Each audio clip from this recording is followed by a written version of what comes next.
Привет! Ну что, вы напились за неделю? Мы да. Поэтому сегодня давайте закончим японской экзотикой и немножко зеленью. Поехали! В блендер наливаем пол-литра молока. Горячего. Пальцем пробуйте и горячевым. Молоко мы используем растительное, но можете брать любое. Хорошую жменьку любых орехов. Мы, естественно, берем грецкие. Ну, из бабушкиной посылки. Далее чай матча. Зеленый такой. Ну, вы наверняка его видели. Кстати, сейчас уже начали продавать синий. 2 чайные ложки с верхом.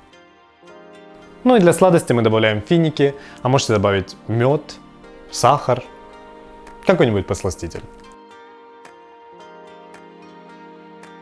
Нажимаем старт, блендерим до желаемой однородности. Хотите однородное месиво, блендерите дольше.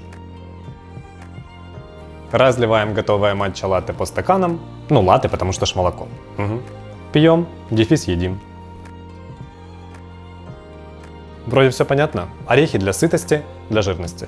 Финики для сладости, матча для пользы.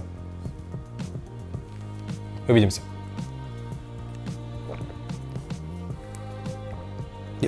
Скоро вся еда будет такой. Но не УГМ.